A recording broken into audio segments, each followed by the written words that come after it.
बहुत तो लीजिए बस। ओके,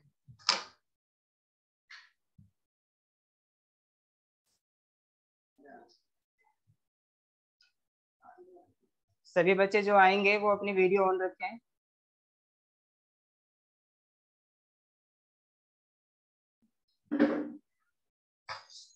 सार्थक,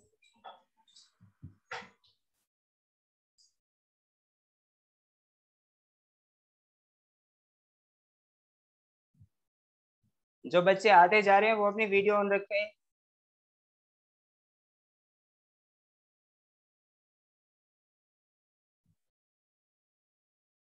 सार्थक,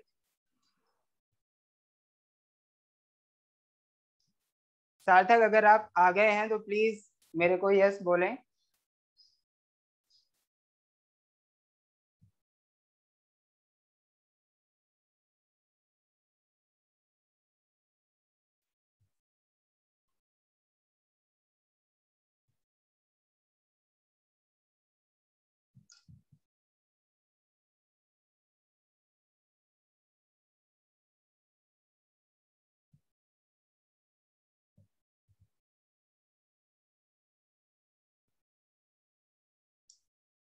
जो भी स्टूडेंट आता है वो मेरे को यस बोलेगा या अपना नाम यस बोलेगा। सर। Yes sir. अच्छा, महक आ गई। Yes sir. Okay, Aryan. Yes sir. Sarthak, Ajay Kumar,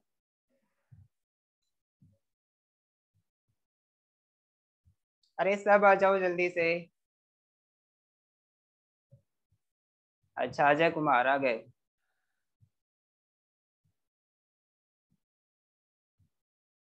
संयम। Yes sir. ओके,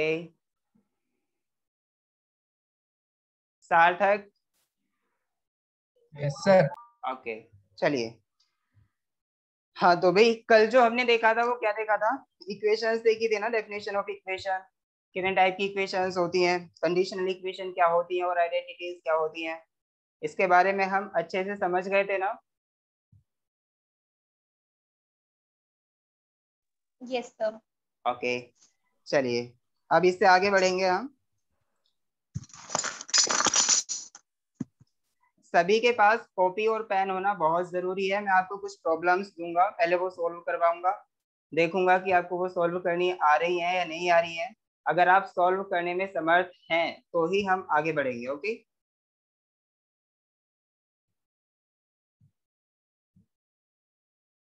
ओके, आज हम एक्सरसाइज करेंगे अगर आप छोटी छोटी प्रॉब्लम्स सॉल्व करेंगे तो। ओके, चलिए पहले मुझे ये बताइए कितने बच्चे यहाँ पे ऐसे बैठे हुए हैं जो एलसीएम लेने में कंफ्यूज होते हैं, चाहे वो नंबर्स का हो या किसी और चीज का। कोई ऐसा है?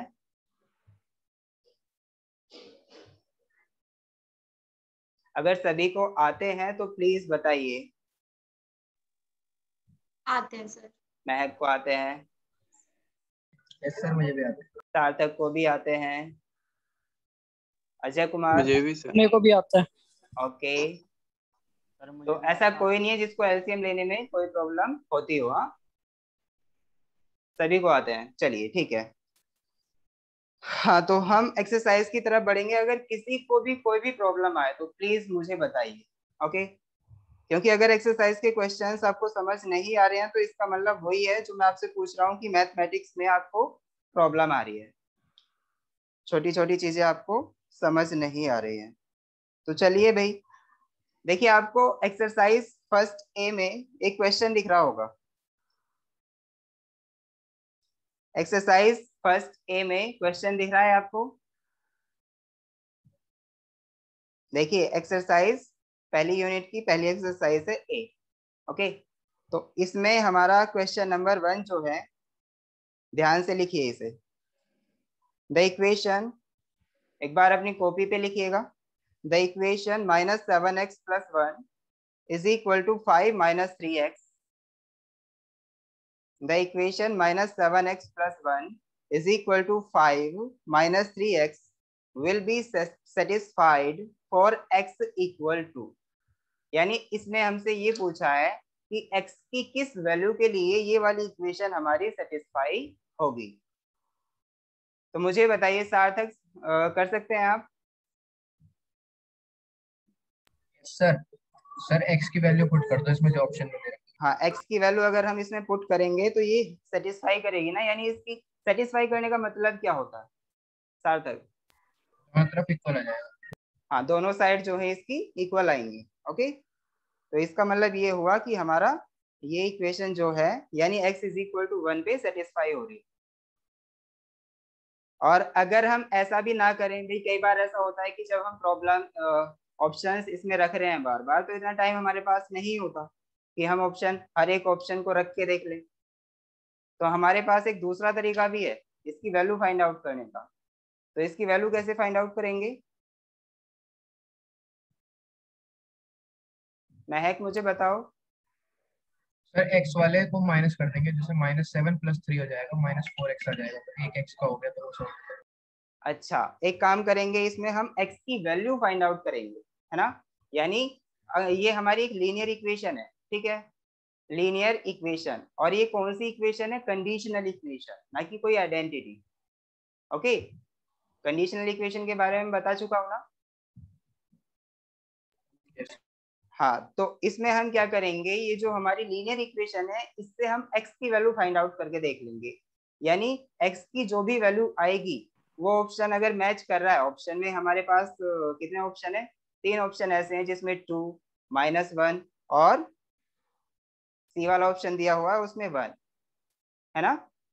तो इनमें से कोई वैल्यू अगर आ जाती है x इज इक्वल टू, तो इसका मतलब वही वैल्यू हमारी आंसर होगी। समझ आ रहा है? Yes sir. करके देखा आप लोगों ने? अच्छा, सबको समझ आ गया ये क्वेश्चन?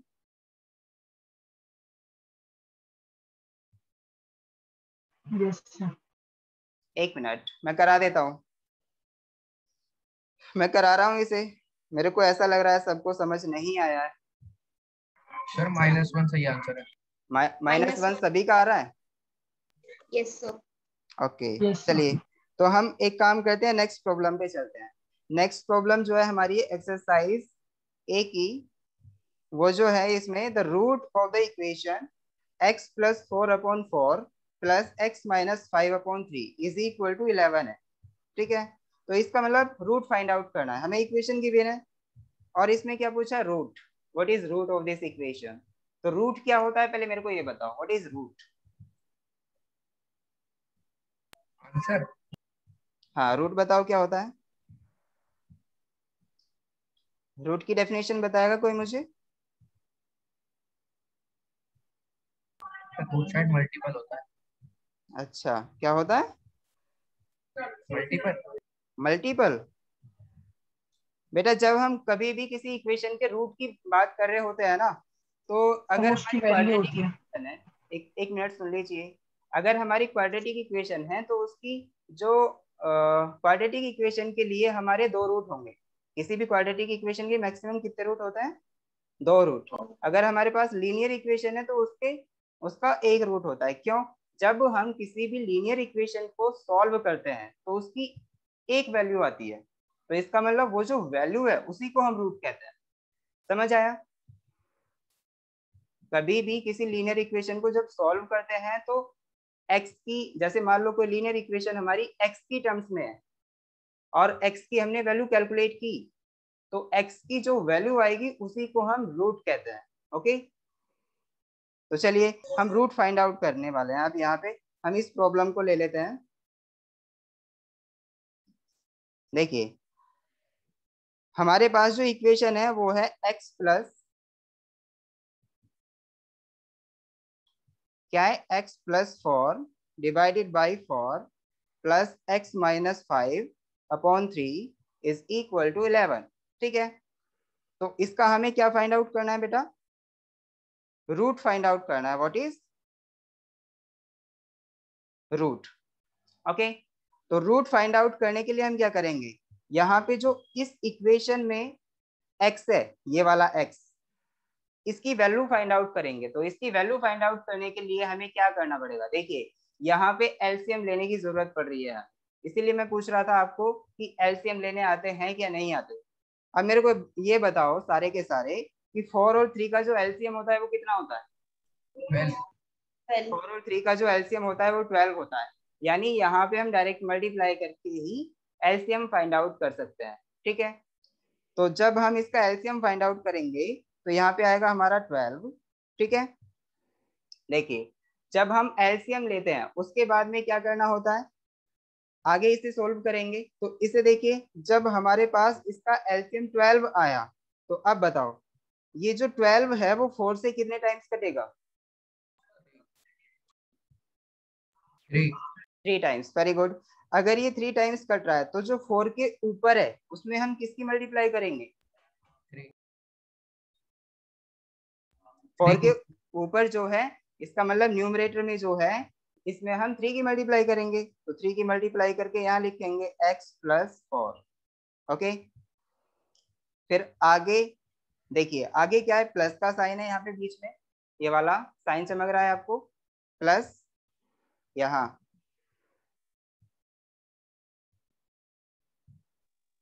ये वाला प्लस का साइन।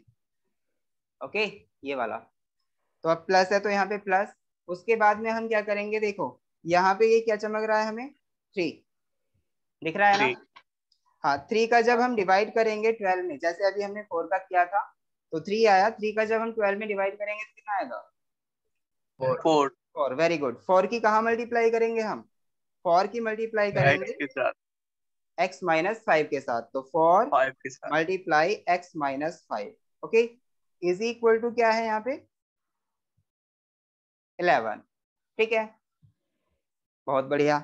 इससे आगे हम जो करने वाले हैं, हमारी प्रॉब्लम क्या है, x की वैल्यू कैलकुलेट करना। ठीक है, तो हम सिंपली x की वैल्यू फाइंड आउट करने के लिए जो भी मेथड अप्लाई कर सकते हैं यहाँ पे करो। ठीक है, तो यहाँ पे देखो x = 20 आ रहा है। x = क्या आ रहा है? 20। 20। ओके, x की वैल्यू एक बच्चे की 20 आई, और जिसकी नहीं आई वो यहाँ पे देखो, जिसकी नहीं आई x = 20 वो यहाँ देखो। मुझे लग रहा है ये सही है।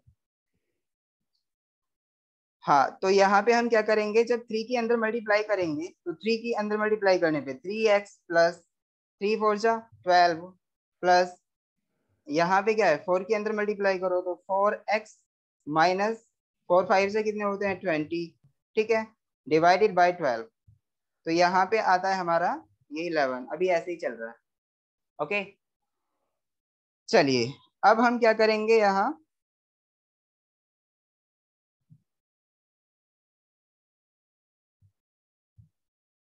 हाँ अब हम क्या करने वाले हैं, देखिए x वाले हम ऐड करेंगे। जो x वाले हैं यहाँ पे कितनी टर्म्स हैं, एक ये वाली 3x और एक ये वाली 4x। दोनों के साइन कैसे हैं, सेम है ना, प्लस प्लस, तो इसका मतलब ये दोनों ऐड होंगे आपस में, तो कितना आएगा ये 7x।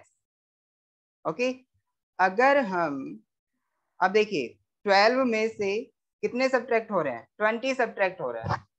ध्यान दीजिएगा, 12 में से 20 सब्ट्रैक्ट हो रहे हैं, ना कि 20 में से 12। समझ आ पा रहा है? अगर हम 12 में से 20 सब्ट्रैक्ट करते हैं तो आंसर क्या आएगा, कोई बताओ मुझे, सार्थक? -8। -8। Very good. इसका मतलब जब हम प्लस क्वांटिटी, यानी जो प्लस की क्वांटिटी होती है वो छोटी होती है और जो माइनस की क्वांटिटी होती है वो बड़ी होती है। तो जब हम छोटी क्वांटिटी में से किसी बड़ी क्वांटिटी को सब्ट्रैक्ट करते हैं तो उसका साइन कैसा आता है, रिजल्ट का नेगेटिव साइन। ओके, तो 12 में से जब 20 जाएंगे तो यहाँ पे -8 आएगा। Okay, divided by 12 = 11।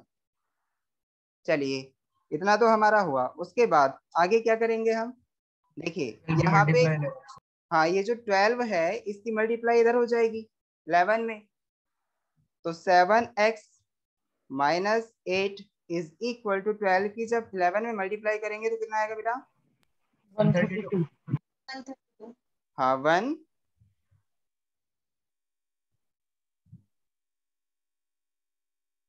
ये आएगा हमारा 120 और 132, 132। सही है 132, ठीक है। तो 132 आ गया, इसका मतलब 7x इज इक्वल टू 132। जब हम इस 8 को इधर लेके जाएंगे तो इसका साइन कैसा हो जाएगा? प्लस। Plus positive. का। इसका मतलब ये नेगेटिव था, इक्वल के इधर आके प्लस का हो जाएगा, तो ये +8। तो इसका मतलब 7x इज इक्वल टू कितना है बेटा? 140। और x की वैल्यू क्या आ जाएगी यहाँ से? x is equal to 140 divided by 7।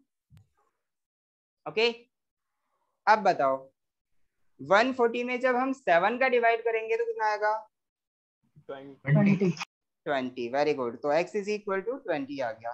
तो इसका जो ऑप्शन होगा वो ऑप्शन कौन सा होगा? Option A is answer. Okay, option A is answer. समझ आया बेटा? चलिए, तो इसके हमने दो मेथड देखे। इसके हमने कितने मेथड देखे? दो। या तो x की वैल्यू कैलकुलेट कर लो, आपको कैलकुलेशन आनी चाहिए, या फिर एक काम करो, जो भी ऑप्शन है उन्हें ही रख के देख लो, इक्वेशन सेटिस्फाई होनी चाहिए। समझ आया? तो अब मेरे को ये बताओ, जो थर्ड क्वेश्चन है ये कौन कौन कर सकता है और किससे नहीं हो रहा है? जिससे नहीं हो रहा है वो मुझे बताएगा। थर्ड क्वेश्चन मैं आपको दे रहा हूँ। थर्ड क्वेश्चन एक है, बार शुरू कर दो थर्ड क्वेश्चन। क्या बेटा? संयम क्या हुआ? सर कुछ नहीं, मैं यही कह रहा था शो करने के लिए। हाँ, शो कर रहा, थोड़ा सा टाइम लग जाता है। चलिए, तो अब हम कर रहे हैं यहाँ पे question number 3।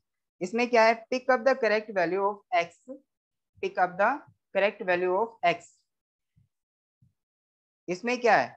For x upon 30 is equal to 2 upon 45।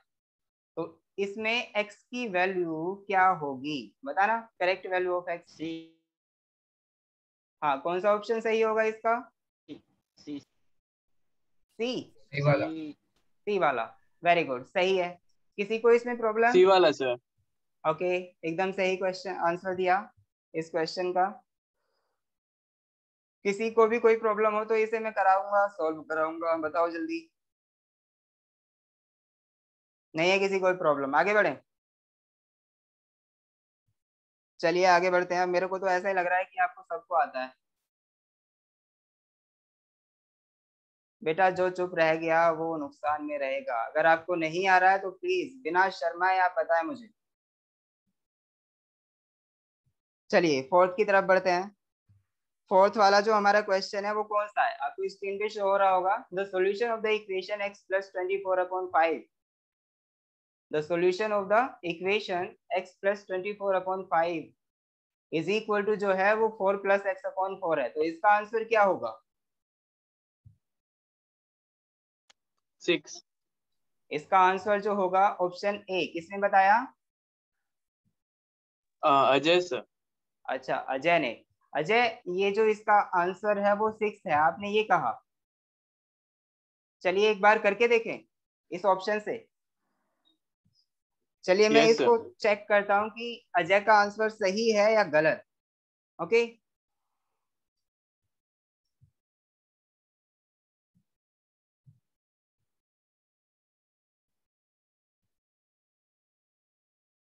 चलिए हमारा जो क्वेश्चन है वो है, इसमें एक इक्वेशन दी हुई है। तो ये इक्वेशन हम लिखेंगे यहाँ पे। ये क्वेश्चन नंबर है हमारा 4। क्वेश्चन नंबर 4 में जो इक्वेशन है वो है हमारी x plus 24 divided by 5 is equal to 4 plus X upon 4। Okay, sir answer 16 आएगा। तो इसमें ये 6 कह रहा था लेकिन आंसर 16, यानी मेरे को दो आंसर मिले हैं इसी क्वेश्चन के। सेम इसी क्वेश्चन के दो आंसर। एक बच्चे ने बताया है 6 और दूसरे बच्चे ने बताया है 16। ठीक है, तो मेरे को भी ये 16 ही लग रहा है इसका आंसर। बाकी सॉल्व करके देखेंगे। चलिए देखते हैं। तो पहले मैं 6 रख के देखूंगा। पहले अजय ने बताया, अजय का आंसर देखेंगे हम। अजय ने बताया इसका आंसर 6। ठीक है बेटा, तो अजय आप ध्यान से देखना, आपका आंसर सही है या गलत हम चेक करते हैं। तो इसकी साइड क्या आनी चाहिए, दोनों की दोनों इक्वल आनी चाहिए इस आंसर पे। ठीक है, तो अगर हम x की वैल्यू 6 रख के देखते हैं तो इसका मतलब इसके दोनों पार्ट हमारे इक्वल आने चाहिए, दोनों साइड इक्वल आनी चाहिए। ये कौन सी है, LHS, और ये कौन सी साइड है बेटा, RHS। ठीक है, तो इसका मतलब ये इक्वेशन सेटिस्फाई होनी चाहिए इससे। तो हम क्या करेंगे, x इज इक्वल टू 6 रखेंगे, तो इसका मतलब क्या हुआ, देखिए जब हम x की जगह पे 6 रखेंगे तो क्या आएगा, ऊपर क्या आएगा न्यूमरेटर में, LHS के न्यूमरेटर में क्या आएगा बेटा, ऊपर 6 आएगा टोटल 30 आएगा, है ना। 30/5 6 हो गया। हाँ 30/5, 30/5 कैसे, जब हम x की वैल्यू 6 रखेंगे, 6 + 24 कितने होंगे 30, तो 30/5 पहले से ही थे, तो ये 30/5 आया। तो मैं LHS चेक कर रहा हूँ अभी, LHS। ठीक है, तो 30/5, 30/5 का इसका मतलब जब हम 30 को 5 से काटेंगे कितने टाइम्स कटेगा, 6 टाइम्स, है ना, 6 टाइम कटा ना बेटा। Yes sir. 35 से 6 टाइम करेगा, तो इसका मतलब ये हुआ कि इसकी LHS साइड अभी 6 आई है। ओके, अब हम RHS साइड में रख के देखेंगे x की वैल्यू 6, तो इसके लिए हम क्या करेंगे, चलिए RHS साइड में हम 6 रखते हैं x की जगह पे, तो RHS हमारी थी 4 + x/4, तो x की वैल्यू हमारे पास 6 है, 6/4। ठीक है, तो यहाँ पे इसको आगे सोल्व करेंगे हम, तो आगे क्या आएगा, ये यहाँ देखिए 1 और 4 का एलसीएम क्या आएगा, 1 और 4 का एलसीएम 4 ही आएगा ना। चलिए हमने यहाँ पे 4 कर लिया है। ठीक है, तो इसका मतलब 1 का जब हम 4 में डिवाइड करेंगे तो कितना आएगा बेटा, 1 का 4 में डिवाइड करने पे 16। कितना आएगा, 4 ही 4 आएगा ना, तो 4 के ऊपर मल्टीप्लाई करो 4 में तो 16। ठीक है, प्लस 4 16 का प्लस 4 का 4 में डिवाइड करेंगे तो क्या आएगा 1, 1 के ऊपर मल्टीप्लाई करेंगे 6 में तो 6, तो ये आया हमारा 22, यानी 16 + 6 22/4। अब बताओ कौन कह रहा था मेरे से कि ये आंसर गलत है। अजय आप गलत थे। ओके, तो ये जो कटेगा हमारा 11/2, 5.5 इसका आंसर जो आ रहा है वो 5.5 आ रहा है। तो अजय आप गलत है। अब हम 16 वाला ऑप्शन देखेंगे, वो 16 वाला ऑप्शन किसने बताया था बेटा, तो मैंने स्वयं। सही है। अच्छा स्वयं, स्वयं आजकल हम लोग आपको संयम कहते हैं, तो आप बताते क्यों नहीं हो कि सर मैं संयम नहीं स्वयं हूँ। सर सही है 16। सही है जो भी है, हाँ यस सर 16 सही है। हाँ जो भी कहो सर सही है। नहीं सर 16 सॉल्व करके देखते हैं 16 सही है sir, 8 is equal to 16 greater सही है। है ना, तो 16 के लिए आपने आंसर यस चेक सर। किया बेटा, वेरी गुड। तो 16 यस अगर सर। हम इसमें रख के देखेंगे तो इसकी दोनों साइडें हमारी इक्वल आएंगी, it means 16 answer is right, यानी ऑप्शन सी, ऑप्शन सी जो दिया हुआ है इसमें 16 है। वेरी गुड, आगे हम बढ़ेंगे, इसमें प्रॉब्लम जो है हमारी 5 है। प्रॉब्लम 5 में देखिए, हाँ प्रॉब्लम 5 में क्या दिया हुआ है एक बार देखिए सभी, 8 is the solution of the equation. तो इसमें ये कहा है कि 8 is the solution of the equation, यानी किस इक्वेशन का सॉल्यूशन है, हमें ये फाइंड आउट करना है। तो भाई सर यहाँ पे हर वैल्यू में 8 रख के देखेंगे, अरे जो वाह, इक्वल आ गया वो यस है। वेरी गुड, यानी यहाँ पे सर बी हमें वाला ठीक है। सारी इक्वेशन दी हुई है। नहीं सर बी वाला ठीक अच्छा बी वाला सही है, तो हम है। एक यस काम सर। करते हैं, ये बी वाला जो ऑप्शन बताया है मेरे को, ये किसने बताया बेटा, नाम बताएंगे अपना, सार्थक। सार्थक। तो हम सार्थक के कहने पे ये ऑप्शन बी को चेक करके देखते हैं, x इज इक्वल टू 8 रख के देखेंगे इक्वेशन में, अगर दोनों साइड इक्वल आ जाती हैं तो इट मींस ये वाला ऑप्शन हमारा सही होगा बी। ओके, चलिए तो हमारा जो इक्वेशन है, हमारी इक्वेशन है हमारे पास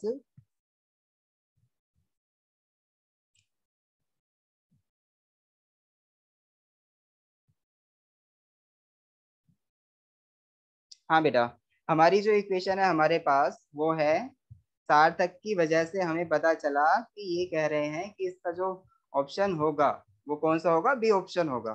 तो बी ऑप्शन को हम चेक करेंगे। ओके, तो बी ऑप्शन जो है वो क्या है, x+4 upon 2 plus x+10/9 is equal to 8। समझ आ पा रहा है? तो अब हम, अच्छा क्वेश्चन क्या था, क्वेश्चन में रिपीट कर रहा हूँ बेटा, ध्यान से सुने। 8 is the solution of the equation. तो इसमें कई सारी इक्वेशन दी हुई थी, हमने बी ऑप्शन वाली इक्वेशन चुनी और उसके लिए हम अपना आंसर चेक करके देखेंगे। ठीक है, तो x की वैल्यू हम क्या करेंगे, 8 रख के देखेंगे। तो put x is equal to 8 and then check LHS and RHS। ठीक है, जब हम चेक करेंगे तो हमारी ये दोनों साइड ही इक्वल आनी चाहिए। तो ये क्या होनी चाहिए, शुड बी इक्वल। समझ आया? चलिए भाई, सार्थक आपका आंसर सही है या नहीं, एक बार हम इसे वेरीफाई कर लेते हैं। सही है सर। सही है, सभी ने चेक कर लिया? देखो, अगर आपने कर लिया है तो मैं आगे बढ़ूंगा, मैं बिल्कुल भी टाइम वेस्ट नहीं करना चाहता। अगर आपको समझ आ गया है तो समझाने में कोई फायदा नहीं है, जिसको नहीं समझ आया वो मुझे बताए प्लीज। सबको आ गया? चलिए फिर हम आगे बढ़ते हैं, हम बढ़ते हैं क्वेश्चन नंबर 6 की तरफ। हाँ ये है क्वेश्चन। चलिए क्वेश्चन नंबर 6, क्वेश्चन नंबर 6 में देखेंगे बेटा। हाँ, क्वेश्चन नंबर 6 में क्या कहा है, मैं एक क्वेश्चन सुनिए। इशू कर रहा हूँ, एक मिनट। हाँ, क्वेश्चन नंबर 6 में है the value of y, the value of y that satisfies the equation y plus 11/6 minus y plus 1/9 is equal to y plus 7/4। हाँ, किसी का आंसर आया? सार्थक आप मुझे बताओगे ऑप्शन कौन सा सही होगा? ये तो करना पड़ेगा अभी तो। हाँ पढ़ना पड़ेगा, वेरी गुड। तो देखिए बेटा, हमारे पास 2 मेथड है ना इसे सॉल्व करने की। चलिए मैं इस क्वेश्चन को लिख लेता हूँ अपने पेज पे। हाँ, क्वेश्चन है हमारा, यहाँ देखिए क्वेश्चन जो है वो कह रहा है कि जो इक्वेशन गिवन है ना इसमें y plus 11/6 minus y plus 1/9 is equal to y plus 7/4। ठीक है, इसमें कह रहा है कि इसका सॉल्यूशन क्या है, तो हमें इसके सॉल्यूशन दिए हुए हैं। भाई सॉल्यूशन जो होगा वो इसका मतलब y की वैल्यू ही तो होगी। देखिए, कभी भी कोई भी इक्वेशन गिवन है किसी वेरिएबल की टर्म में, या फिर हम कह सकते हैं किसी अननोन की टर्म में, तो या तो वो उस अननोन की वैल्यू को सॉल्यूशन कह सकता है, या फिर रूट कह सकता है, या सिंपली उसकी वैल्यू ही कह सकता है कि y की वैल्यू क्या होगी। ओके, तो रूट हो, सॉल्यूशन हो, या फिर उसकी वैल्यू हो, ये सारी चीजें एक ही होती है। आप कभी भी कंफ्यूज नहीं होना। ठीक है, तो अब हम एक काम करेंगे, हमारे पास दो मेथड हैं, कौन कौन से। फर्स्ट मेथड हमारे पास ये है कि ऑप्शन से हम चेक कर सकते हैं, जो भी हमें ऑप्शन दिए हुए हैं उन्हीं की वैल्यू को पुट करके देख लीजिए, दोनों साइड हमारी इक्वल आनी चाहिए। तो जब हम ऑप्शन से चेक करते हैं तो ऑप्शन में जब हम y की वैल्यू पुट करेंगे ऑप्शन से, तो इसका मतलब हमारी LHS और RHS इक्वल आनी चाहिए। ओके, तो इतने सारे ऑप्शन है, हम कहाँ तक इसमें वैल्यू रख के देखेंगे बेटा, इतने सारे ऑप्शन है, इनमें कहाँ तक हम वैल्यू रख के देखेंगे। अब देखिए, मान लो हमारे पास जो ऑप्शन है वो ए है, अगर वो आंसर सही हुआ तो उसका आंसर आ जाएगा, लेकिन मान लो इसका जो आंसर है वो ऑप्शन डी है, तो ऑप्शन डी तक पहुंचने में तो बहुत सारा टाइम लग जाएगा हमें। तो इससे अच्छा हम क्या करेंगे बेटा, यहाँ पे इसकी y की वैल्यू को ही सॉल्व कर लेंगे, यानी इक्वेशन को सॉल्व करेंगे, y की वैल्यू हमारी आ जाएगी। ठीक है, करेक्ट वाली वैल्यू। तो चलिए ऑप्शन से आप खुद रख के देख लें, देख के और कर सकते हैं। मैं कर रहा हूँ यहाँ पे y की वैल्यू फाइंड आउट करने वाला तरीका, यानी अपने मेथड से करूंगा। देखिए सेकंड वाला ऑप्शन क्या है, find the value of y. Okay, it means हमें सॉल्यूशन एक फाइंड बार आउट। ऑप्शन दिखा देंगे, क्या बेटा? एक बार आप ऑप्शन दिखा देंगे कौन कौन। ऑप्शन, हाँ ऑप्शन मैं दिखा देता हूँ आपको। पहला जो ऑप्शन है इसका, वो पहला ऑप्शन है इसमें -1। जो इसका दूसरा ऑप्शन है वो 7। जो इसका तीसरा ऑप्शन है सी, वो 1 के इक्वल है। और जो डी है वो है इसका -1/7 के इक्वल। सर डी ऑप्शन सही है। D option is right. Very good answer बेटा। स्वयं आपने एकदम सही आंसर दिया है। ठीक है, स्वयं का आंसर बिल्कुल सही है बच्चों। सुन लीजिए, आप भी सॉल्व करके देख रहे हैं ना सारे? हाँ चलिए, जिनका नहीं हुआ है मैं उनका करके दिखा देता हूँ बेटा। या एक काम करते हैं, अब तो हमारे पास आंसर है, स्वयं ने हमें आंसर बता दिया है, इसको ही चेक कर लेते हैं ना, वेरीफाई कर लेते हैं। चलिए वेरीफाई करते हैं।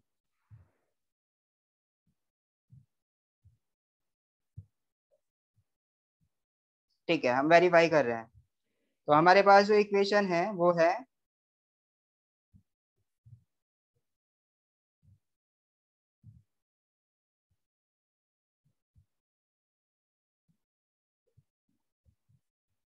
हाँ इक्वेशन देखिए, y + 11/6, ये वाली इक्वेशन। अरे क्या हो रहा है? हाँ ये वाली इक्वेशन। इसमें अगर हम y की वैल्यू पुट करके देखते हैं, चलिए y की वैल्यू है हमारे पास -1/7, वो स्वयं के अनुसार है। ठीक है, तो -1/7 हम रख के देखेंगे y की जगह, ये वाला y, इसकी जगह पे हमने -1/7 रखा, प्लस ये क्या है फिर आगे 11, उसके नीचे क्या है 6। अरे बड़ा कॉम्प्लिकेटेड हो गया यार ये तो, सॉल्व करने में पता नहीं किसको क्या प्रॉब्लम आ जाए, है ना। -1/7 + 1/9, फिर क्या है आगे। अच्छा पहले हम इसकी LHS साइड को रख के देखेंगे, LHS साइड में रख के देखेंगे क्या, y = -1/7। ऐसा नहीं कि राइट हैंड साइड को भी साथ में लेके चलो, अलग अलग लेके चलना है बेटा। तो पहले हम LHS साइड लेके चल रहे हैं। ओके, चलिए इसे सॉल्व करके बताओ भाई क्या आती है इसकी वैल्यू। देखिए यहाँ पे जो न्यूमरेटर है इसमें -1/7 + 11 दिया हुआ है, तो इसी में पहले तो हम एलसीएम लेना पड़ेगा, है कि नहीं। Yes. हाँ तो चलिए 11 के नीचे क्या करेंगे 76/7। हाँ 11 के नीचे जो हम करेंगे वो करेंगे 1, तो 7 और 1 का जो एलसीएम आएगा वो कितना आएगा बेटा 7। ठीक है, 7। चलिए उसके बाद ऊपर क्या है, देखिए जब हम डायरेक्ट मल्टीप्लाई करके एलसीएम लेते हैं तो फिर जो ये वाली साइड है यानी 1 की हम -1 में मल्टीप्लाई कर देंगे और 7 की 11 में मल्टीप्लाई कर देंगे, तो यहाँ जो ऊपर वैल्यूज आएंगे वो हमें पता चल जाएगा। तो -1 में जब 1 की मल्टीप्लाई होगी तो 1, ठीक है, और प्लस 7 की 11 में मल्टीप्लाई होगी तो कितना आएगा 77। समझ आया। चलिए यस सर। इसके नीचे क्या है 6, है ना, इसके नीचे है 6। अब हम क्या करेंगे, आगे है माइनस, ये वाला माइनस, ठीक है, फिर आगे देखो -1/7 प्लस यहाँ पे 1 है, तो हम इन दोनों में भी क्या करेंगे, ये जो 1 है इसके नीचे 1 रख लेंगे अपने पास से। भाई हम किसी भी क्वांटिटी में अगर 1 का डिवाइड कर देते हैं तो कुछ फर्क पड़ेगा उस पर, नो सर। नहीं पड़ेगा। Very good. तो इसका मतलब हम अपने पास से 1 में 1 का डिवाइड कर सकते हैं जब हमारा मन चाहे। ठीक है, आई थिंक इससे आगे आपको दिखेगा ही नहीं। हाँ चलिए हम नीचे कर रहे हैं।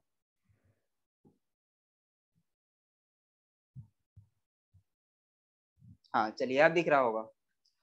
ठीक है, तो अब हम जब बेटा आगे देखिए 7 और 1 का जो एलसीएम आएगा आगे भी 7 ही आएगा, ठीक है। हाँ 1 की अगर हम -1 में मल्टीप्लाई करेंगे तो -1, 7 की अगर हम +1 में मल्टीप्लाई करेंगे तो +7, ठीक है। तो हमारे पास ये वैल्यूज आई अपॉन इसके नीचे क्या है 9, इसके नीचे 9 था ना। Yes sir. ओके चलिए अब मेरे को ये बताओ बेटा, -1 इसका मतलब क्या है, किसके साथ है ये, 77 के साथ। तो इसका मतलब ये हुआ कि 77 में से -1 हो रहा है, तो कितना बचेगा ये 76। 76। Very good. डिवाइडेड बाय क्या है 7, डिवाइडेड बाय क्या है 6, ठीक है। तो इसको हम कर लेते हैं ब्रैकेट में बंद। ब्रैकेट मैंने क्यों लगाया, क्योंकि हम भटक सकते हैं, हमें ये पता नहीं चलेगा कि ये डिनोमिनेटर और न्यूमरेटर हमारे कैसे कैसे दिए हुए थे। यानी हमने अभी ऊपर सॉल्व किया है ना ये वाला ब्रैकेट, ठीक है। तो आगे देखिए इसमें माइनस, अब हम इस वाले को सॉल्व करेंगे तो इसमें 7 में से -1 जा रहा है ना, 7 में से -1 जाएगा तो कितना बचा, 7 में से 1 जाएगा तो 6 बचेगा अपॉन 7, और इसके नीचे क्या है 9, इसके नीचे क्या है 9।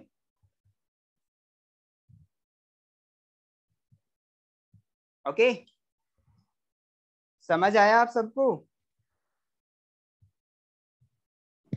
यस हाँ सर। भाई चलिए अब मेरे को ये बताइए, यहाँ पे एक प्रॉब्लम आ सकती है सबको, पता है क्या। ये क्वेश्चन बहुत अच्छा है क्योंकि यहाँ डिनोमिनेटर जो है हमारा वो किससे मल्टीप्लाई होगा। हाँ कई सारी प्रॉब्लम्स आ सकते हैं कई सारे बच्चों को। तो इसमें मेरे को देखो कुछ बच्चे ऐसे होंगे जिनका आंसर ये होगा कि भैया यहाँ पे जो 6 है ना वो 6 ऊपर जाएगा, कुछ बच्चों का ये आंसर होगा। कुछ बच्चे कह रहे होंगे कि नहीं भैया यहाँ जो ये 6 है ना ये 6 7 में मल्टीप्लाई होगा। तो मुझे ये बताओ यहाँ पे इस कंडीशन में कितने बच्चे ऐसे हैं जो ये कह रहे हैं कि 6 ऊपर मल्टीप्लाई होगा।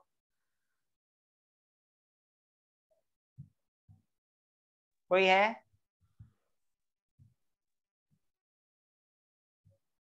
महक, आई थिंक महक कुछ कह रही है। No, sir.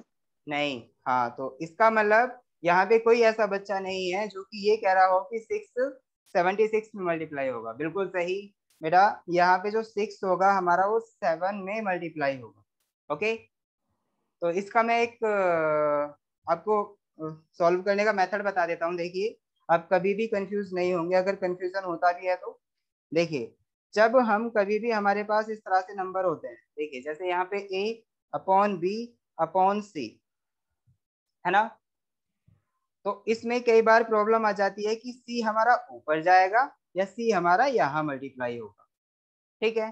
तो मैं इसका मेथड बताता हूँ आपको, ध्यान से सुनिएगा। यहाँ पे सबसे पहले हम देखेंगे कि हमें दिया क्या है, हमें ये वाला ब्रैकेट यानी ऊपर ये दोनों के दोनों एक साथ हैं, या फिर ये ऐसा भी हो सकता था ना a अपॉन बी अपॉन सी, तो ये ऐसा भी हो सकता था कि b और c एक साथ होते, है कि नहीं। Yes sir. Very good. तो अब देखो इस कंडीशन में जब न्यूमरेटर और डिनोमिनेटर एक साथ होते हैं, यहाँ पे देखिए ब्रैकेट जो है इसमें न्यूमरेटर a है और डिनोमिनेटर b है, ठीक है b, और इसमें हमारा c डिवाइड हो रहा है, ठीक है।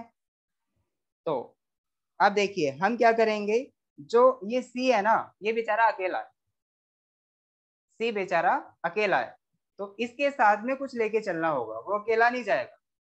तो इसके साथ में वन हम लेके क्या चले करेंगे, जाएंगे। हाँ इसके नीचे 1 का डिवाइड कर देंगे।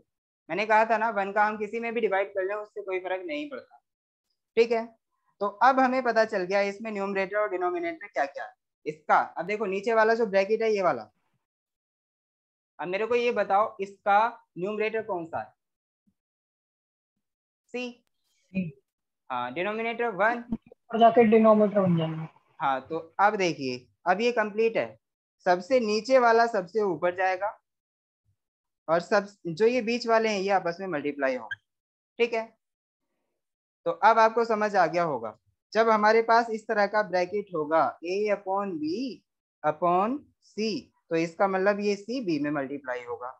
जब हमारे पास ये वाला ब्रैकेट हो, इस तरह की कंडीशन आएगी ये वाली, तो इसके लिए हम क्या करेंगे, हाँ इसमें देखो ए अकेला है बेटा, ए क्या है, ए अकेला है, तो इसको क्या करेंगे हम, इसके कोई साथ में होना चाहिए, ये तभी आगे बढ़ेगा, वो अकेला आगे नहीं जाएगा। तो इसका मतलब हम क्या कह रहे हैं कि ए में 1 की मल्टीप्लाई कर देंगे, सॉरी 1 का डिवाइड कर देंगे, ठीक है। तो ए अपॉन 1 अपॉन बी अपॉन सी, ठीक है। तो इसका मतलब क्या हुआ, अब इसके पास भी जो ऊपर वाला ब्रैकेट है इसके पास भी न्यूमरेटर और डिनोमिनेटर है, और जो नीचे वाला है इसके पास भी न्यूमरेटर और डिनोमिनेटर है, ठीक है। तो इस कंडीशन में हम क्या करेंगे, सी ए में मल्टीप्लाई होगा और बी 1 में मल्टीप्लाई होगा। समझ आया कि नहीं आया बेटा, सभी को समझ आया या नहीं आया? Yes sir. Very good. तो अब हम आगे बढ़ते हैं, वापस अपने क्वेश्चन पे चलते हैं। हाँ, कंसेप्ट क्लियर हो गया होगा? Yes sir.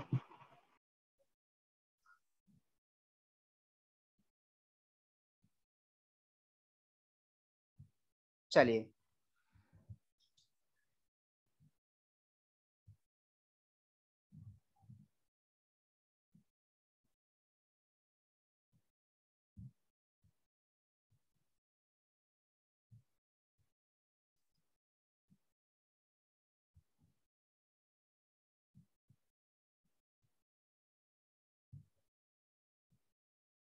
हाँ बेटा देखिए इसको हम सॉल्व करते हैं। तो जब हमने देखा कि हमारे पास ये वाली प्रॉब्लम है, ये तो 6 हमारा 7 में मल्टीप्लाई हुआ तो कितना आया बेटा? 42। हाँ ये होगा 6 7 जा 42। Very good. तो ये हमारा बन जाएगा 76 अपॉन 48, 42। हाँ सॉरी 42, तो 76 अपॉन 42 हो गया। Very good. प्लस आगे क्या आ रहा है, आगे है हमारे इसका पास माइनस है। -6 अपॉन 7 और उसके नीचे 9 है, तो 9 की 7 में मल्टीप्लाई करेंगे। तो हम एक काम करते हैं, 7 और 9 को मल्टीप्लाई करके यानी शो करके ऐसे दिखा देते हैं, आंसर नहीं लिख रहे उसका। तो ये था हमारा 6 अपॉन 7 मल्टीप्लाई 9, यही था ना बेटा?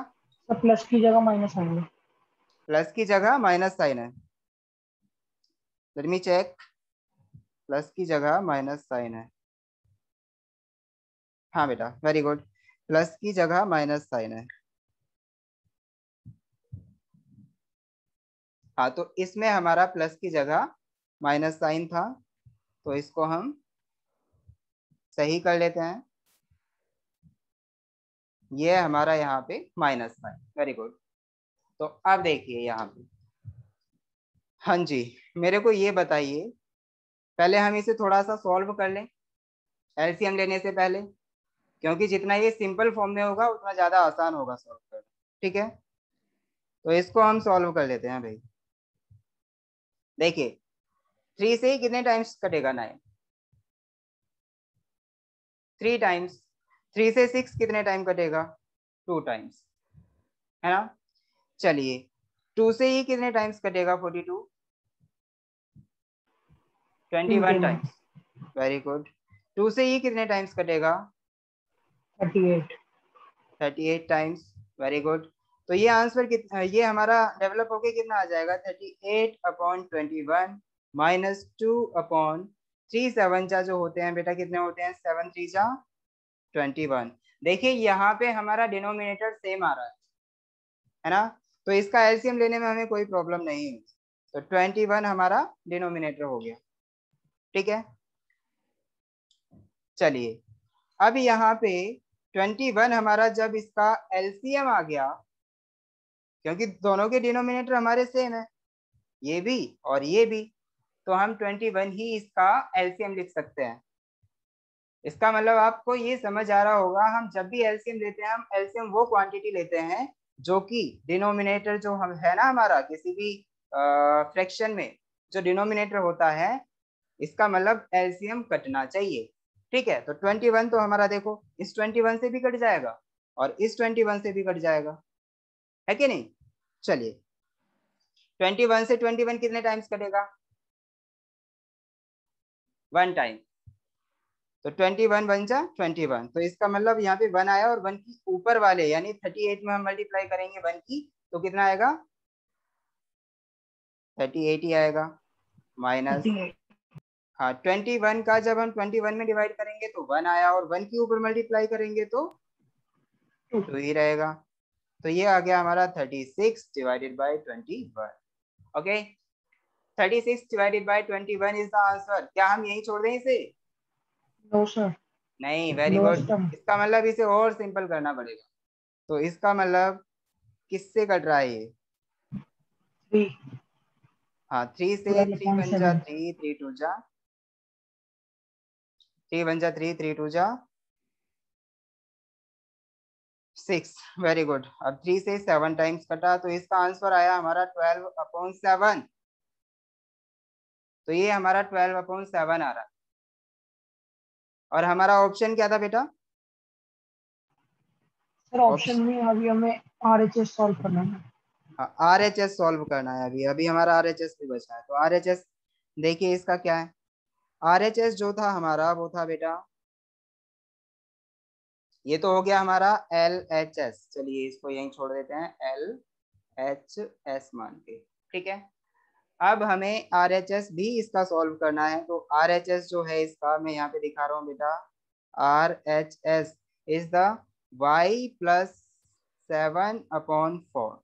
ठीक है, तो इसके लिए हम सॉल्व करेंगे। अब देखेंगे जब हम y की जगह पे -1/7 रखते हैं तो क्या हमारा आंसर ये वाला आ रहा है? अगर ये आ रहा है तो इसका मतलब ऑप्शन डी जो था वो किसने बताया था बेटा? संयम ने, स्वयं ने। Yes sir. हाँ, तो स्वयं का आंसर सही होगा। ठीक है, तो चलिए चलिए चेक करते हैं। y की जगह पे पुट y = -1/7। तो इसमें पुट करेंगे तो क्या आएगा? y की जगह पे -1/7 + 7 अपॉन क्या था 4। अब आपको कोई प्रॉब्लम नहीं होगी क्योंकि मैं डिटेल में समझा चुका हूँ। चलिए -1/7 + 7, तो यहाँ पे देखिए इन दोनों में इसके नीचे 1 करके इन दोनों का एलसीएम क्या आएगा? 7 ही आएगा।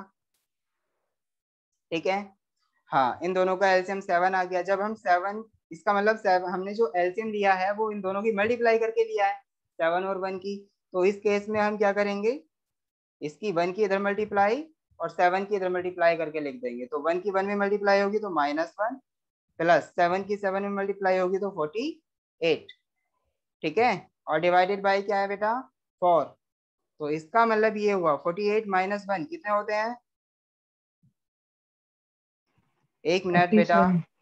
गलती हो गई हमसे और आपको पता भी नहीं है। उससे 49 आएगा हाँ और 49 आंसर आएगा ये, 48। 49 आएगा ये, है ना। 7 7 जा 49 होते हैं ना कि 48। तो इसका मतलब ये 49 में से 1 गया तो 48 आया और डिवाइडेड बाय 7 और डिवाइडेड बाय 4। तो देखिए बेटा यहाँ पे ये ब्रैकेट में था, है ना। तो इसका मतलब 4 के नीचे 1 होगा, 4 के नीचे 1 होगा। तो ये 1 सबसे ऊपर मल्टीप्लाई और 4 इसके 7 में मल्टीप्लाई। तो इसका मतलब ये जो आएगा हमारा इक्वल टू 48 × 1 यानी 48 ही रहेगा, डिवाइडेड बाई 7 4 जा, अरे 7 × 4 ही लिख दो। अब हमें काटना भी तो हाँ पड़ेगा ना। जी सर। तो 4 से जब सर हम 4 इसे से काटेंगे 48 काट 4 देंगे, 4 आंसर आ गया। और 2 यानी ये आ गया 12/7। इसका मतलब क्या हुआ बेटा? LHS is equal is to equal to RHS कब? when we have put it the value क्या? y = -1/7। ठीक है, जब हमने y की वैल्यू -1/7 रखी तो LHS = RHS हमारा इक्वल आया है। इसका मतलब ये हमारा सोल्यूशन है, यानी option D is correct answer. Okay बेटा, यस सर। Very good. चलिए अब हम बस एक्सरसाइज के लास्ट में ही पहुंचने वाले हैं, मतलब पहुंच ही गए हैं। तो इसमें जो हमारा नेक्स्ट क्वेश्चन है वो 8 है। मैं आपको दिखा देता हूँ क्वेश्चन नंबर 8 क्या है। The equation 12x plus 1 upon 4 is equal to 15x minus 1 upon 5 plus 2x minus 5 upon 3x minus 1 is true for। तो ये किस वैल्यू के लिए, यानी x की किस वैल्यू के लिए ये इक्वेशन हमारा ट्रू होगा। बेटा क्वेश्चन को जल्दी उतारो अपनी कॉपी पे और फटाफट से करो, सॉल्व करो इसे और मुझे आंसर बताओ। एक मैं सेकंड आपको नोट कर 2 लीजिए। मिनट का टाइम दे रहा हूँ, 2 मिनट का टाइम। सर बस इतना सही टाइम, सर बस इतना सही टाइम। आप तो एक क्वेश्चन को करने में लगा रहे हो कितने, कम से कम 5 से 7 मिनट या उससे भी ज्यादा, और हमें आप दे रहे हो टाइम कितना, सिर्फ 2 मिनट का। बेटा आपको समझाना नहीं है, आपको सिर्फ सॉल्यूशन करना है और आंसर बताना है, तो इसलिए आपको कम टाइम दिया जा रहा है। जल्दी से करके मेरे को आंसर बताओ।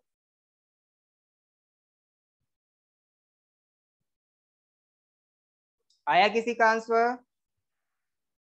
सर बस एक सेकंड, क्या बेटा? सर बस 1 मिनट वेट। ओके ओके, स्वयं क्वेश्चन का आंसर लाने में बस लाने वाले हैं, थोड़ा सा टाइम मांगा है।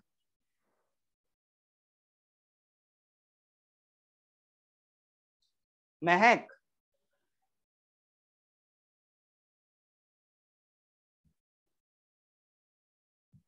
महक Yes, आप हो sir. बेटा? Yes, sir. अच्छा आप कर रहे हो question? Yes, sir. Okay. Ajay आप?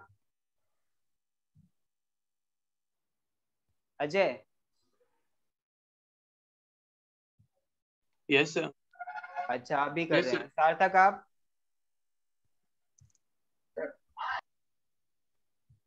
चलिए सार्थक भी कर रहे हैं। आर्यन? Yes sir. आप भी कर रहे हैं। Yes sir. तो बेटा मुझे जल्दी से आंसर बताइए, इसका आंसर क्या होगा? सर 8 करना है 7, क्या 8 वाला करना है 7 वाला। क्वेश्चन नंबर 8 करना है आपको? मैंने क्वेश्चन नंबर 7 ही कराया है ना, इसको मैं कराऊंगा अभी। ये तो बहुत अच्छा क्वेश्चन था, वो हमसे छूट गया है। इसका तो आंसर भी आपसे नहीं निकल Sir, पाएगा। answer is क्या आ रहा है बेटा क्वेश्चन नंबर 8 का आंसर? option number D. अच्छा option number D. Seven. Option number D means x is equal to option 7 number इसका। D sir. और किसी का आया बेटा? Yes sir, yes sir, option number D. Option D आ रहा है 7। सबका? Option D is the answer. Mahak ने बताया ऑप्शन डी, और किसने बताया ऑप्शन डी बेटा? अजय सर। अजय। तो अजय ने भी ऑप्शन डी बताया। अभी हम एक बार इसे चेक करेंगे, वेरीफाई करेंगे इस आंसर को। Option number D. और किसका आया बेटा?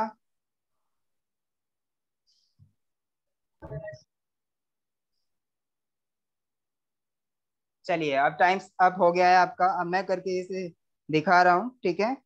आप सभी ध्यान से देखेंगे।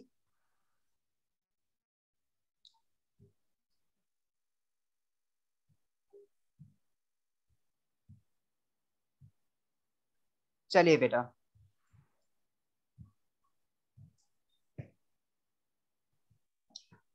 हमारा जो क्वेश्चन है इसमें दिया हुआ है the equation 12x plus 1 upon 4 is equal to 15x minus 1 upon 5 plus 2x minus 5 upon 3x minus 1 is true for।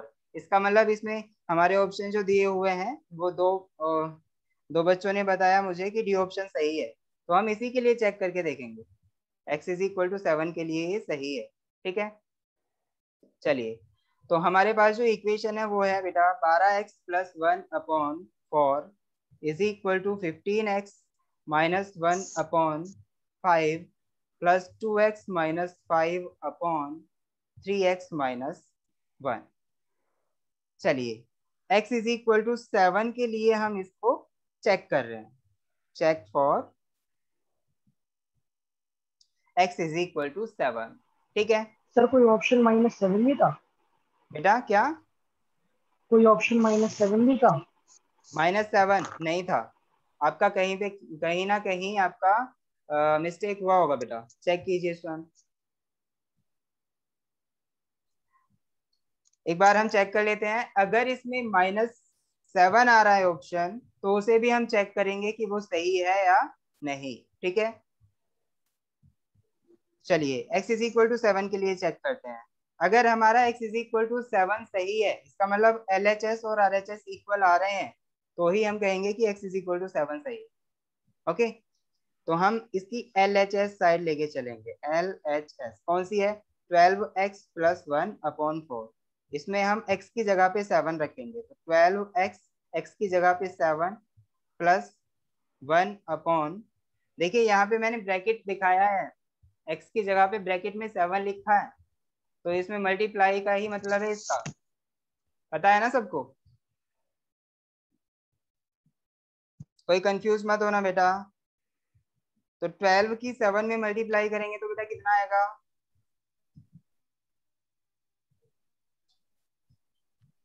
12 7 जा 84 होते हैं ना? 84। Very good. Plus 84 sir. 1/4। ठीक है 84 प्लस 1/4, तो ये कितना आया? 85/4।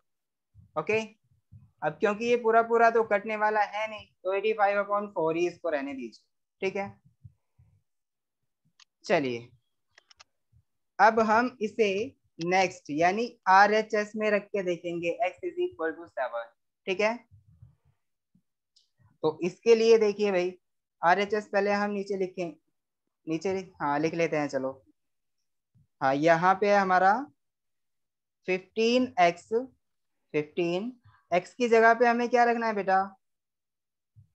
7 -1/5। ठीक है प्लस ये क्या है? 2 इंटू 7 -5/3 इंटू एक्स की जगह, यानी जहां पे भी आपको x दिखाई दे रहा वहीं पे 7 रख दीजिए, क्योंकि हम 7 के लिए चेक कर रहे हैं। ठीक है तो ये क्या थी हमारी? RHS। LHS हमारी ये आ चुकी है, RHS भी यही आनी चाहिए अगर x इज इक्वल टू 7 हमारा सही आंसर है तो। समझे आप? Yes sir. चलिए तो 15 में 7 की मल्टीप्लाई करने पे कितना आता है? 105। कितना? 105। 105। हाँ हाँ -1/5। ठीक है प्लस 2 में 7 की मल्टीप्लाई करने पे कितना आता है बेटा? 14 14 -5/3 में 7 की मल्टीप्लाई करेंगे 21। 21 -1। चलिए अब इसको आगे सॉल्व करें तो इसको आगे सॉल्व कर लेते हैं। 104/5। हाँ तो ये हो जाएगा हमारा 104/5 प्लस 14 में से 5 जाएंगे तो बेटा 9/21 में से 1 जाएगा तो 20। ठीक है 20। तो हमारा ये आया। अब बताओ मुझे 5 और 20 का एलसीएम क्या आएगा? 20। 5 और 20 का एलसीएम 20। Very good. यानी 20 एलसीएम एक ऐसी मिनिमम वैल्यू होती है जिससे हमारा इस वाले फ्रैक्शन का डिनोमिनेटर और इस वाले फ्रैक्शन का डिनोमिनेटर, यानी डिनोमिनेटर से ये एलसीएम कट जाना चाहिए। ठीक है एलसीएम वही क्वांटिटी होती है। तो चलिए 5 हमें पता है, 5 जो है 20 से कट जाएगा। एक मिनट 25 से कट जाएगा, माफ कीजिएगा बेटा 25 से कट जाएगा। तो 20 कितने टाइम्स कटेगा 5 से? और हाँ तो 5 20। बेटा ये आवाज कहाँ से आ रही है? चलिए 5 4 जा 20, तो यहाँ पे इसका मतलब 4 टाइम्स कटा तो 416। 4 के ऊपर मल्टीप्लाई करेंगे तो 4 4। 416। सैम क्या कह रहे हो आप? सर 416 आएगा। 416।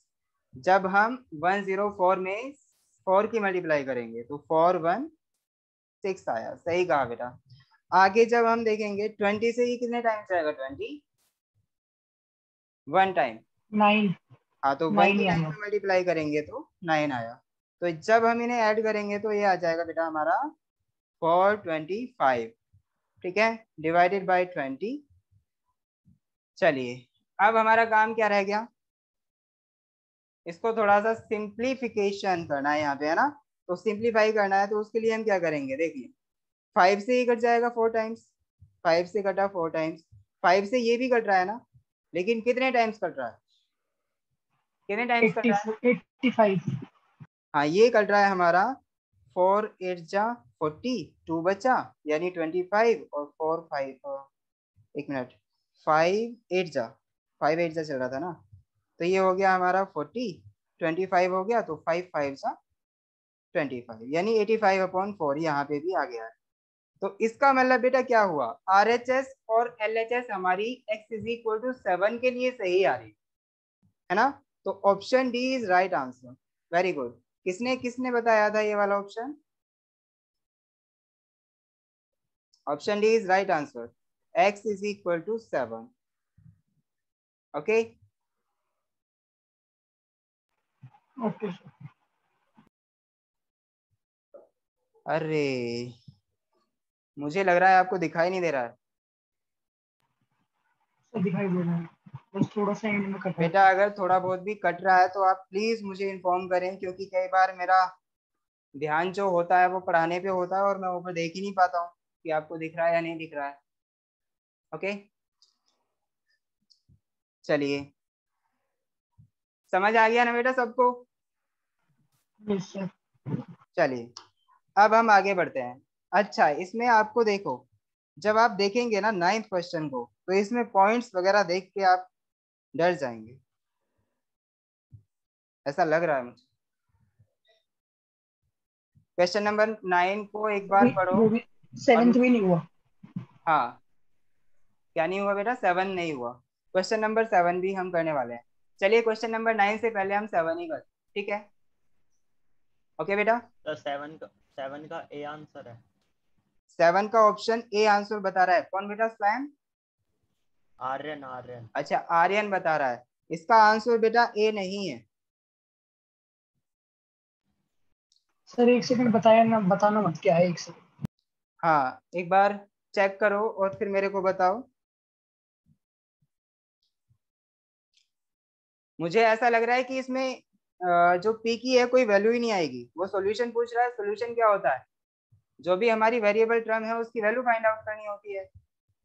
और जब इसमें हमें दिख रहा है कि जो वेरिएबल टर्म है यहाँ पे पी है, तो पी की हमें वैल्यू कैलकुलेट करनी होगी। और जो पी की वैल्यू आएगी ये देखना होगा कि इसमें कौन सा आंसर मैच कर रहा है। तो मुझे लग रहा है कि इसमें से कोई सा ऑप्शन मैच ही नहीं करेगा। यानी हमारे पास जो ऑप्शन दिए हुए हैं, ऑप्शन ए में 6 दिया हुआ है, ऑप्शन बी में 7 दिया हुआ है, ऑप्शन सी में 5 दिया हुआ है।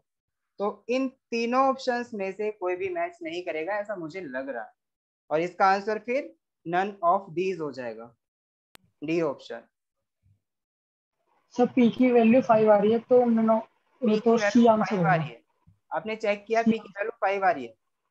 हाँ जी सर। स्वयं ने? तो चलिए स्वयं में आपके कहने पे इसको चेक करके देखता हूँ, एक बार वेरीफाई कर नहीं लेते सर हैं। 5 नहीं है सर, 5 नहीं है। नहीं है ना 5? A very good. ऑप्शन है। ए ही है सर, ए ही है। ऑप्शन 6 आ ए रहा है। सही है यानी 6 सही सर है। सॉल्यूशन में भी ए है। यानी एक काम करते हैं फिर। यहाँ पे कुछ बच्चों ने मुझे ये बताया कि इसका ऑप्शन ए यानी 6 आंसर सही आ रहा है, ठीक है? तो मैं इसी के लिए वेरीफाई करके देख लेता हूँ ना। चलिए चलिए इसके लिए हम वेरीफाई करते हैं बेटा।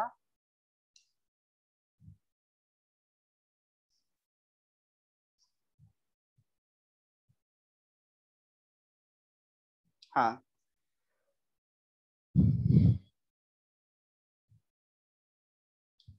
इसके लिए हम वेरीफाई करेंगे एक बार। क्वेश्चन लिख लिया था ना सभी ने?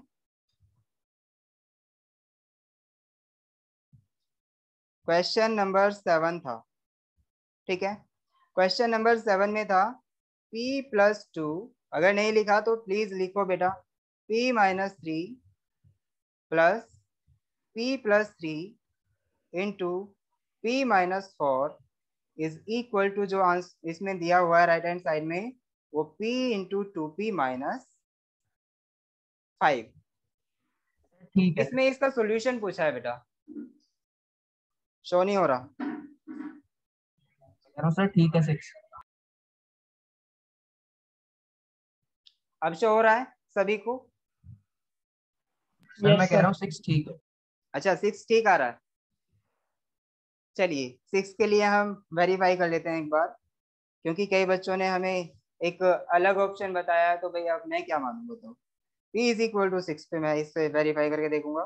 तो p इज इक्वल टू 6 जब हम रखेंगे तो LHS साइड में हम लेफ्ट हैंड साइड में हम p इज इक्वल टू 6 रखने पे क्या आएगा बेटा, देखो 6 प्लस 2 कितने हो जाएंगे 8 इंटू p की वैल्यू जब मैं यहाँ पे 6 रखूंगा तो 6 में से 3 सब्ट्रैक्ट होने पे क्या आएगा 3 प्लस 6 प्लस 3 कितने होते हैं 9, 6 माइनस 4 यानी 6 में से जब 4 होते हैं 4 माइनस होते हैं तो कितना होता है 2 इज इक्वल टू, इसको हम सॉल्व करेंगे तो क्या आएगा 8 3 जा कितने होते हैं 24 एंड 9 2 जा 18 होते हैं प्लस 18।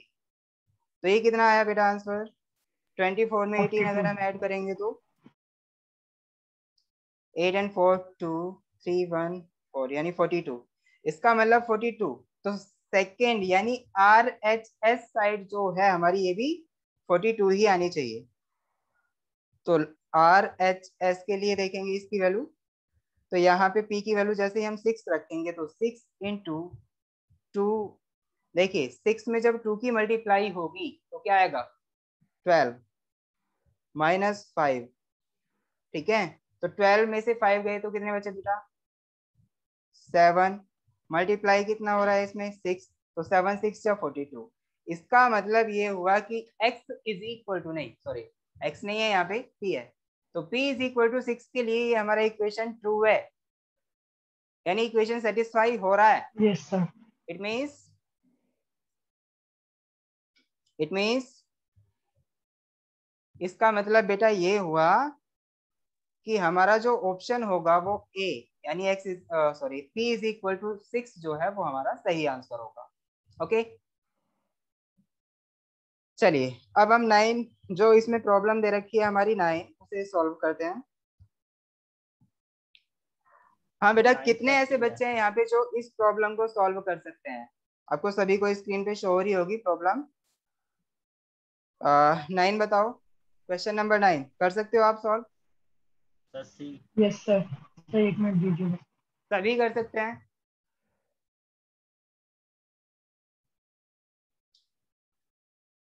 सार्थक आप कर सकते हो? सार्थक आप कर सकते हो? Yes sir. Very good. Ajay Kumar कर सकते हो आप? Yes sir, let me try, हम बताते हैं। अच्छा आप ट्राई कर रहे हो इसे? यस सर, सॉल्व कर रहे हैं। ओके सॉल्व कीजिए, अगर नहीं होता है तो प्लीज मुझे बताइए। आर्यन आप सर कर लिया। कर लिया? आंसर बताओ मुझे, आंसर क्या आ रहा है इसका? 10 सी। 10 आ रहा है, x इज इक्वल टू 10 आ रहा है। यस चलिए x इज इक्वल टू 10 आ रहा है, ऐसा कहा है किसने? आर्यन ने। Yes yes. ओके आर्यन मैं इसमें एक बार चेक कर लेता हूँ इसका आंसर आपने सही बताया गलत। Yes sir, 10। मेरा भी 10 आ रहा है. 10 आ रहा है। Yes sir. तो ये था हमारा एक्सरसाइज ए का option C, yes right answer. आपका क्वेश्चन सही है, आंसर सही है बेटा।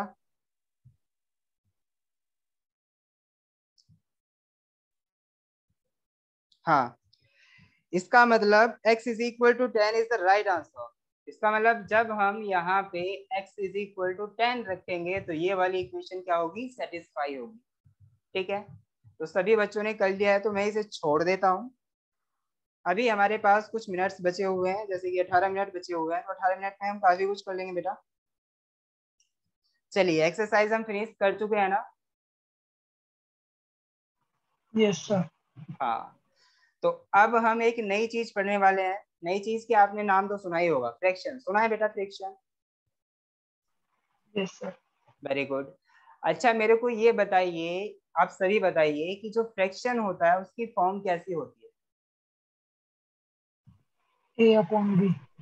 हाँ, पी अपॉन, ए अपॉन बी। अच्छा ए अपॉन बी वाली, वेरी गुड। ए अपॉन बी कह दो, पी अपॉन क्यू कह दो, या कुछ भी कह दो, एक्स अपॉन वाई कह दो। इसका मतलब ये है कि न्यूमरेटर और डिनोमिनेटर दोनों होने चाहिए। और उसमें बेटा एक कंडीशन और है, एक कंडीशन है। Equal to 0। क्या वो कंडीशन कोई बताएगा फ्रैक्शन मुझे? Can never be zero. क्या बेटा? फ्रैक्शन कभी जीरो नहीं हो सकता। वेरी गुड, यानी फ्रैक्शन कभी जीरो नहीं हो सकता। सर पी कभी 0 नहीं होता। अच्छा, जब हम p अपॉन क्यू ले रहे होते हैं, चलिए मैं एक बार यहाँ पे शो कर देता हूँ। सर न्यूमरेटर कभी जीरो नहीं हो सकता। Very good. न्यूमरेटर नहीं यार, डिनोमिनेटर कभी जीरो नहीं हो सकता। देखिए बेटा, कंडीशन ये है फ्रैक्शन के लिए, ध्यान दीजिए। कोई कह रहा है मेरे से न्यूमरेटर कभी जीरो नहीं हो सकता, कोई कह रहा है फ्रैक्शन कभी जीरो नहीं हो सकता। देखिए सही क्या है, सभी ध्यान से देखना बेटा।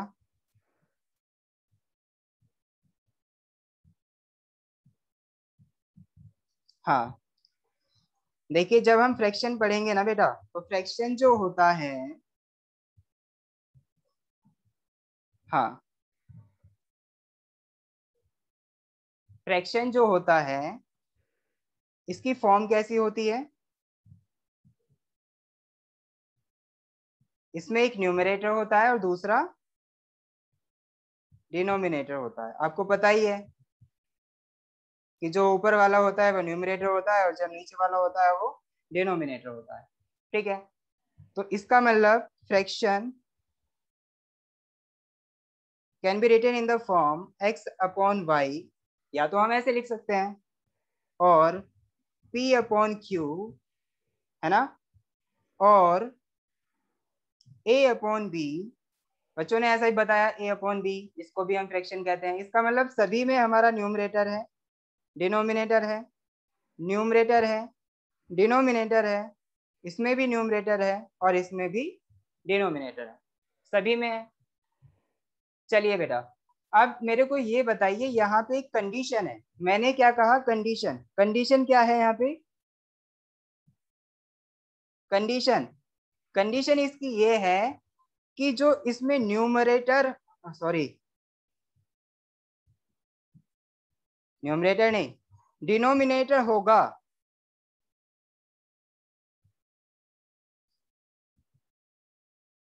डिनोमिनेटर जो होगा, यानी इस वाले फ्रैक्शन में डिनोमिनेटर क्या है? y, y should not be is equal to 0। Okay बेटा, डिनोमिनेटर कभी हमारा जीरो नहीं होना चाहिए। ओके, डिनोमिनेटर जीरो नहीं होना चाहिए। ओके, वही हमारा फ्रैक्शन होगा। समझे आप? अच्छा, यस सर। इस फ्रैक्शन के लिए बताइए, ये जो हमारे पास फ्रैक्शन है p अपॉन क्यू, इसमें q हमारा जीरो होना चाहिए क्या? नहीं। नहीं होना चाहिए। इसमें b हमारा जीरो होना चाहिए क्या? नो। जो ये वाला है, b हमारा जीरो होना चाहिए? नहीं होना चाहिए।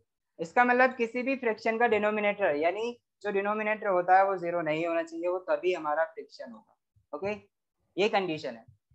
चलिए अब हम आगे बढ़ते हैं फ्रिक्शन से रिलेटेड क्वेश्चन पे। ओके, तो इसमें मैं एक एग्जांपल कराऊंगा, उसके बाद इसकी कुछ प्रॉब्लम्स देखेंगे। तो एग्जांपल क्या होगा बेटा, वो एग्जांपल ध्यान में रखिएगा।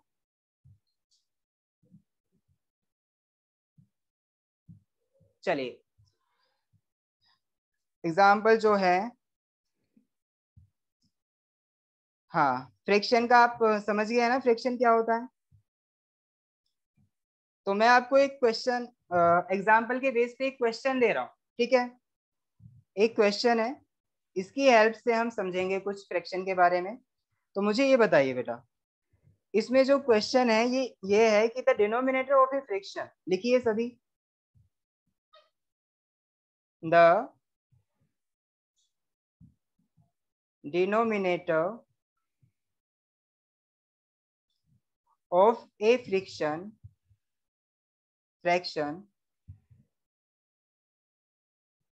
exceeds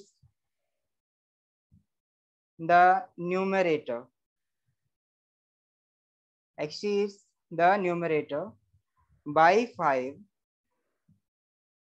लिख रहे हैं ना सभी? Yes, sir. Very good. Yes sir.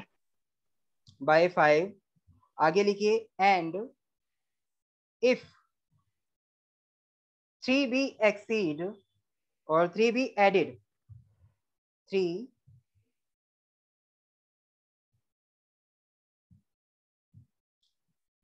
be added to both 3b added to both the fraction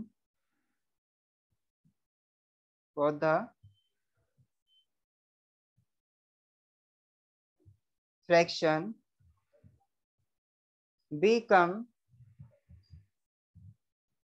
3/4। find the fraction। अच्छा बेटा, एक बार क्वेश्चन समझ लीजिए, इसमें क्या पूछा है, क्या दिया हुआ है।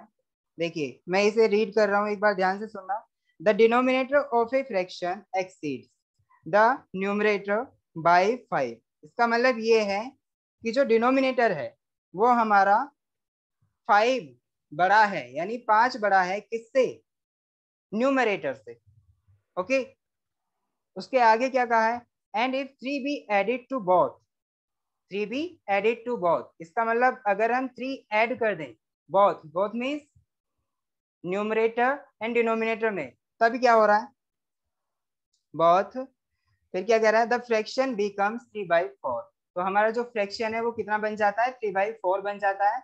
और कह रहा है फाइंड द फ्रैक्शन। फिर क्या कह रहा है वो बेटा? Find the fraction. अच्छा, कितने बच्चे ऐसे हैं जो इस क्वेश्चन को समझ गए हैं? बस क्वेश्चन समझना है आपको, सॉल्व नहीं करना है। अभी सॉल्व मैं करूंगा इसे। Yes sir. सब समझ गए हैं ना? किसी को कोई प्रॉब्लम नहीं है ना? चलिए इसे हम सॉल्व करते हैं बेटा। अभी हमारे पास कुछ ही मिनट्स बचे हैं, 10 मिनट्स बचे हैं, उसी टाइम में हम इसे सॉल्व कर लेंगे। ठीक है, चलिए सॉल्यूशन देखिए इसका।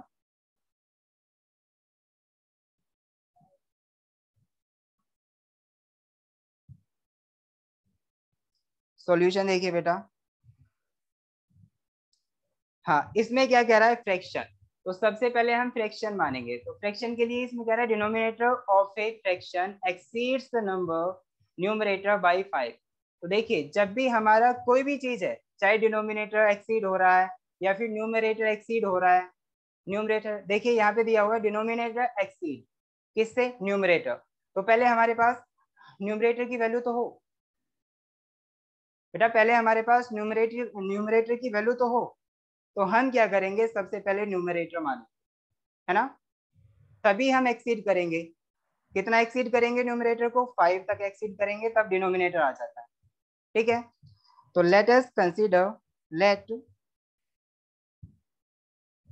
Numerator of a fraction, numerator of a fraction is equal to x।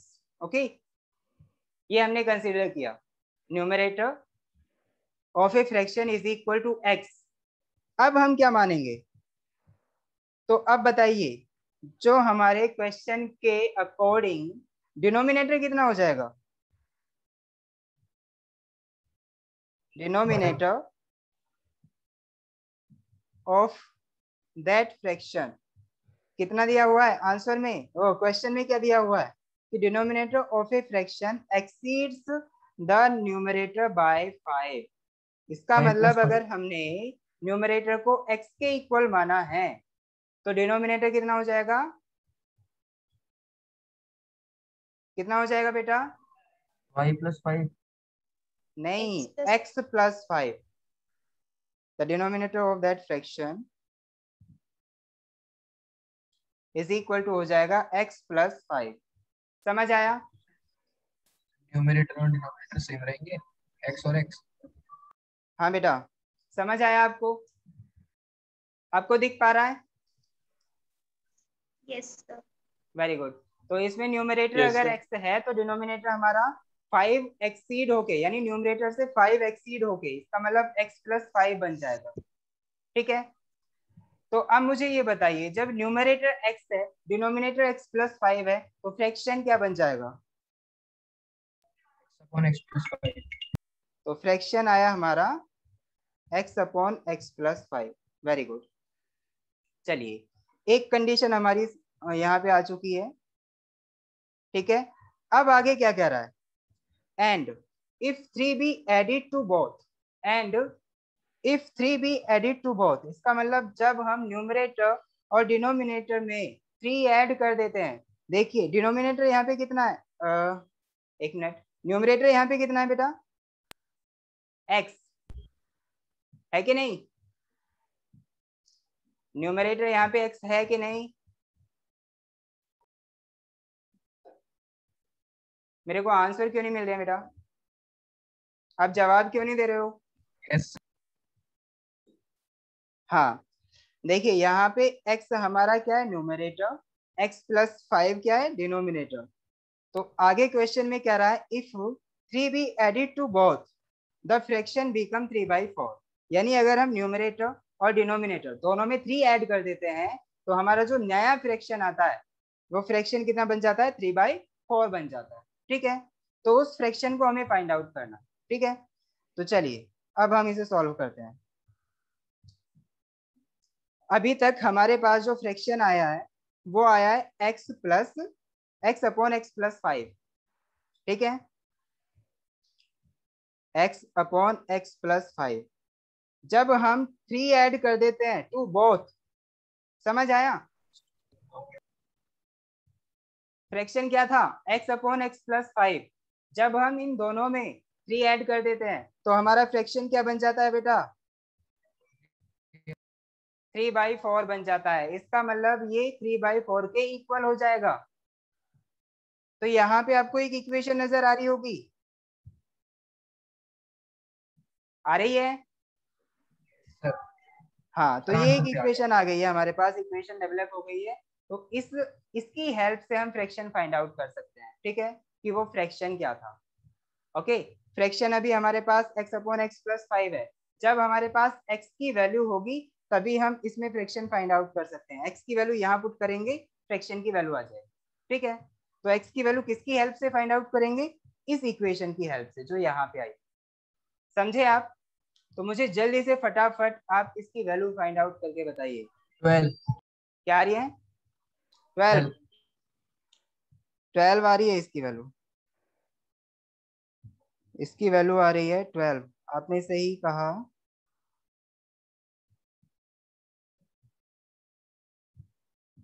कौन बता रहा है बेटा 12?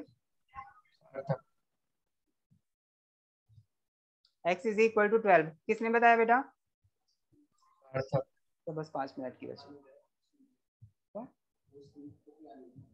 हाँ, छोटा कर दे रहा हूँ। हाँ हाँ बेटा, किसने बताया बेटा आंसर 12 की? x की वैल्यू जो वैल्यू आएगी वो 12 आएगी। सार्थक? Yes sir. सार्थक आपने बताया x is equal to 12। Yes sir. Very good बेटा, x की वैल्यू यहाँ पे 12 निकल के आई। ठीक है, तो अब बताओ, जब x इज इक्वल टू, जब हम इसे सॉल्व करेंगे हमारा 12 आ जाता है, x इज इक्वल टू 12 आ जाता है, तो हम इस वैल्यू को कहाँ पुट करेंगे? यहाँ पे फ्रैक्शन में। तो इसका मतलब फ्रैक्शन x क्या अपॉन बन x प्लस जाएगा? 5। यानी 12 अपॉन 12 प्लस 5, इसका मतलब 12 अपॉन 17 आएगा ना। x की वैल्यू पुट करके देखो, आया कि नहीं?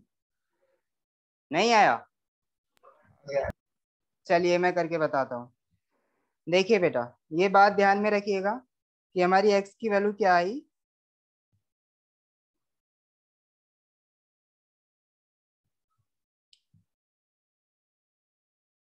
हाँ x की वैल्यू जो आई है हमारे पास वो आई है x इज इक्वल टू 12, और फ्रैक्शन क्या बन रहा था हमारा, x अपॉन x प्लस 5, यही बन रहा था ना fraction, this was the fraction. ठीक है, तो जब हम इस फ्रैक्शन में x की वैल्यू रखेंगे, x इज इक्वल टू 12 रखेंगे, तो ये फ्रैक्शन हमारा बन जाएगा बेटा, fraction is equal to 12 upon 12 plus 5। ठीक है, तो ये 12 अपॉन 12 प्लस 5 कितना आएगा, 12 अपॉन 17, 12 ऐसे ही रहेगा, 12 एंड 5 कितना होगा बेटा, 17। तो इसका मतलब हमारा जो फ्रैक्शन है वो कितना था, 12 अपॉन 17। ओके, समझ आया या नहीं आया, नहीं आया, आ गया सर। यानी सबको समझ आ गया है। बेटा अगर किसी को भी कोई भी प्रॉब्लम आ रही है तो प्लीज मुझसे पूछे, बिल्कुल भी ना शर्माए, एकदम खुल के पढ़े यहाँ। ओके, चलिए अब हम क्लास ऑफ करने जा रहे हैं। नेक्स्ट टाइम हम इसकी सेकेंड एक्सरसाइज करेंगे, उसमें कुछ डिफरेंट क्वेश्चंस हैं, उनके कुछ एग्जाम्पल बेस पे, और जो उसके कंसेप्ट दिए हुए हैं वो क्लियर करके हम उसकी आगे वाली एक्सरसाइज को कंप्लीट करेंगे। Okay okay sir. ओके, चलिए अब क्लास ऑफ करते हैं।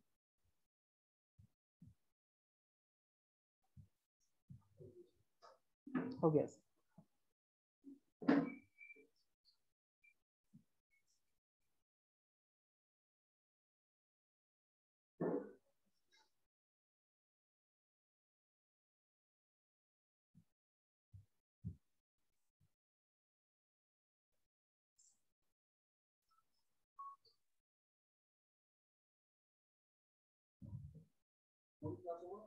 Yes sir.